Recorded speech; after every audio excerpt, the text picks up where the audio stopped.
Entender e saber das coisas não te imuniza de sentir, de se afetar diante da vida. A gente está num momento da vida de um excesso de informação, uma ramificação do conhecimento, uma acessibilidade ao conhecimento, o que é maravilhoso, mas com isso também parece que se intensifica essa questão desse distanciamento do sentir, das nossas emoções, dos nossos afetos, de experimentar a vida, de entrar em contato com a vida. Eu sou a Talion Cordeiro e antes que eu te dê várias informações identitárias ao meu respeito, eu quero que você saiba que eu sou alguém que sente muito. Uma pessoa totalmente porosa, esburacada, que sente intensamente, atravessada pela vida. Nesse momento, a minha voz está dentro do seu corpo. Está dentro, você está ouvindo a minha voz. E é assim que eu sinto a vida.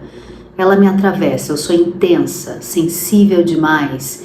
E é desse lugar que eu quero conversar com vocês sobre diversos assuntos. A gente está desaprendendo a sentir. A todo momento, se a gente pensar desde a história, existe um movimento para que a gente priorize a razão, priorize um mundo, né, uma fé imaginária, o corpo vai padecer e você vai poder usufruir do paraíso. A razão e a lógica, ela é mais confiável do que os nossos sentimentos, as nossas emoções.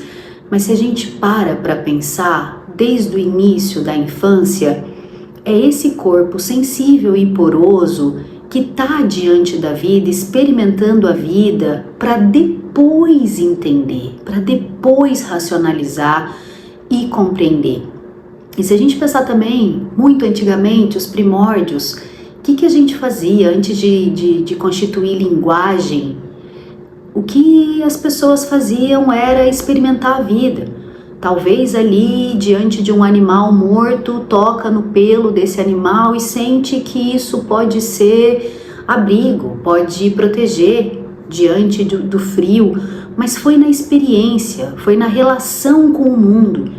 E diante de um excesso de informação, de conhecimento, a gente está desaprendendo a se relacionar, a ter contato direto com a vida, a aprender a partir da própria experiência.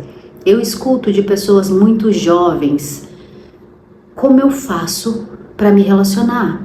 Como eu faço para fazer amizade com a pessoa da minha sala que eu gostei? E muitas vezes o que eu escuto é: fui lá e dei um like, comecei a seguir, a pessoa me seguiu de volta e também deu um like nas minhas coisas. E eu pergunto: por que você não vai diretamente falar com essa pessoa, dizer que você quer fazer amizade?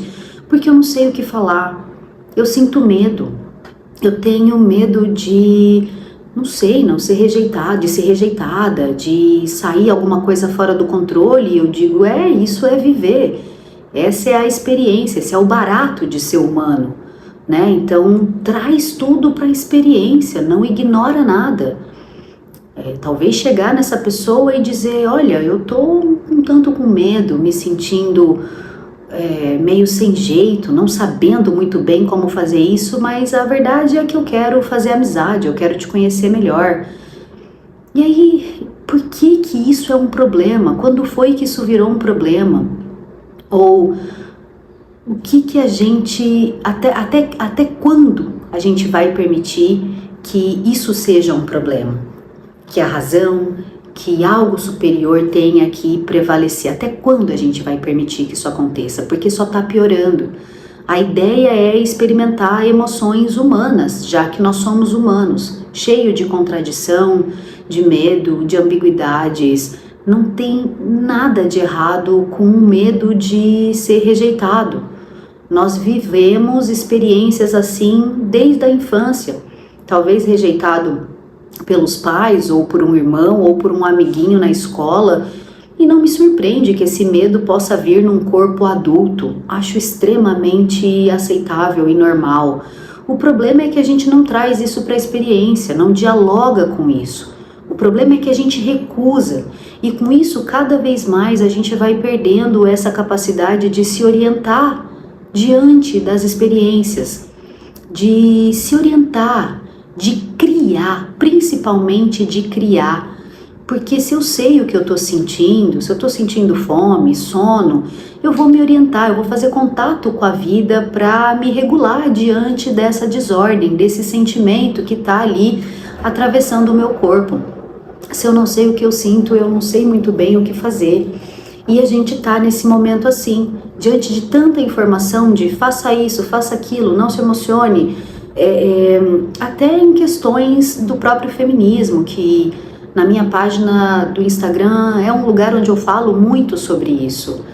Eu vendo uma psicóloga que eu sigo e que eu admiro o trabalho dela, ela traz pautas feministas. Ela foi extremamente atacada por outras feministas porque ela escolheu casar de véu e grinalda e fazer festa e tudo mais, como se isso não fosse aceitável, como se isso não pudesse acontecer. Eu sei que se a gente pensar politicamente dentro dos conceitos teóricos, dependendo de alguns autores e dependendo de como se lê e interpreta também, se a gente for pegar a Silvia Federici, ela vai fazer uma relação muito próxima ali do capitalismo e da opressão e o uso do corpo feminino, né? Como na virada ali do capitalismo, na entrada do capitalismo, aonde essa mulher não é mais dona desse corpo e passa a ter que reproduzir, como é que fala isso?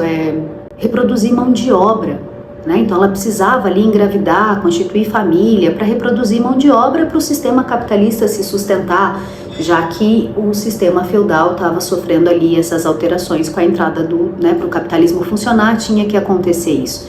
Então a gente pode pensar politicamente, teoricamente, conceitualmente, que ceder a essa lógica é ainda fomentar e sustentar essa forma econômica tão prejudicial para todos nós. Eu até concordo de alguma forma com isso, mas existe um outro lado também, que é o nosso corpo. Nós somos afetados e ficamos excitados diante da vida, nos movimentamos diante da vida a partir da nossa história, a partir de como a gente amou, do que a gente viveu. Então não tem como a gente desacoplar isso só com a razão, só entendendo, isso é o certo a se fazer, então vamos fazer isso. Quem consegue, que legal, mas outras pessoas estão se sentindo oprimidas nesse lugar. Eu atendo e vejo muitas feministas nesse lugar. Não faz sentido eu estar com ciúmes de alguém que eu tô ficando há 2 semanas. E eu penso, por que não faz sentido? Faz sentir. Ciúmes é uma emoção tão humana, a gente sente desde criança, às vezes quando o irmãozinho nasce, quando o nosso coleguinha na escola faz uma outra amizade, isso é tão comum, por que não pode ser sentido e experimentado? O grande problema não é a gente puxar lados, ou eu priorizo a razão e faço o que deve ser feito, ou eu sinto, me entrego a essas emoções e só contribuo ali, repito coisas que podem não ser saudáveis tanto para mim quanto para o outro. O que eu digo é que a gente não precisa fazer uma escolha. O corpo ele sabe antes da razão. E se a gente voltar a se orientar por esse corpo, a gente pode criar novas possibilidades. Quando eu digo que o corpo sabe, você não precisa de uma explicação externa, de um médico para vomitar. Teu corpo sabe vomitar. Ele sabe que algo está errado ali com ele, que algo não está funcionando. E a gente perde isso por conta de uma cultura que insiste em desconsiderar esse lugar dos afetos e das emoções e de como a gente sente a vida. Então, se você der um tapa na minha cara e falar que me ama, eu acredito no que você falou, no que eu estou sentindo no meu rosto. Só que a todo momento, desde a infância é isso, caiu, pulou, não foi nada, eu bati porque eu te amo, e isso vai confundindo, vai fazendo com que a gente se desaproprie dessa relação com o nosso corpo, porque se a gente se apropriar, escutar como esse corpo fala com a gente, existe possibilidade de encontrar solução na vida, na relação, para esse desconforto, para esse afeto. Eu posso estar sentindo ciúmes e uma coisa que está ali me desregulando e dizer, olha, eu tô até constrangida e um pouco confusa de estar sentindo isso, mas eu tô sentindo, isso está me incomodando, eu preciso falar. Se você se interessar por alguém, a gente pode conversar, se teu afeto, se a tua atenção não estiver mais aqui nessa relação que está começando agora, a gente pode conversar, a gente pode trocar uma ideia. É bem angustiante e ruim ser enganada, eu não gosto desse lugar.